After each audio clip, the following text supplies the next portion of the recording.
Hi viewers, welcome to Aziz kitchen. நம்ம இப்போ சிக்கனை வச்சு எப்படி சிம்பிளாக ஒரு கிரேவி பண்ணலாம் அப்படிங்கிறத தான் பார்க்க போகிறோம். வாங்க ஃபஸ்ட்டு சிக்கன் எப்படி இருக்குன்னு பார்த்துடலாம். எப்படி தாங்க ஃபைனலாக நமக்கு கிடைக்கும். அதுக்கு பேனில் ஃபஸ்ட்டு ஒரு கடாய் வச்சுக்கலாம். அதில் கொஞ்சமாக எண்ணெய் விட்டுக்கலாம். அது கூட ஒரு பட்டை, ஒரு கிராம்பு, ஒரு ஏலக்காய் சேர்த்துக்கலாம். அதை லைட்டாக பொரிய விட்டு அது கூட கொஞ்சமாக கருவேப்பிலை சேர்த்து பொரிய விட்டுக்கலாம்.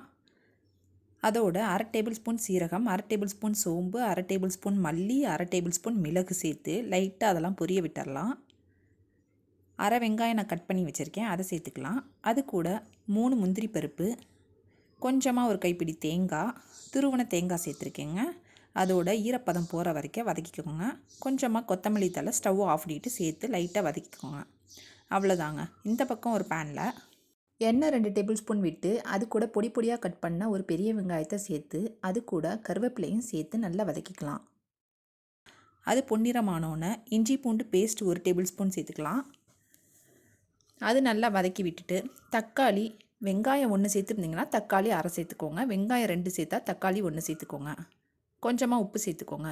ரொம்ப தக்காளி சேர்த்துங்கன்னா புளிப்பு சுவை ஏறிடும். அதுக்காக தான். சிக்கன் நான் 1/2 கிலோ எடுத்து வச்சுருக்கேன். அந்த 1/2 கிலோ சிக்கனை நல்லா வதக்கி விட்டுடலாம். இப்போ இதோட பச்சை ஸ்மெல் போகிற வரைக்கும் வதக்கிக்கலாம். சிக்கன்லேருந்தே தண்ணி வரும் பாருங்கள், தண்ணி விடுது.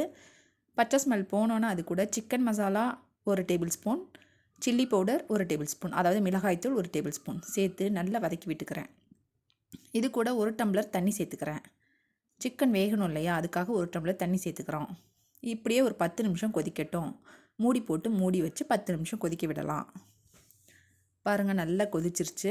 இப்போ நம்ம ஆற வச்சுருந்தோம் இல்லையா, அந்த மசாலாவை நான் நல்லா அரைச்சி எடுத்துக்கிட்டேன். அதை இப்போ சிக்கனோட கலந்து விட்டுடலாம்.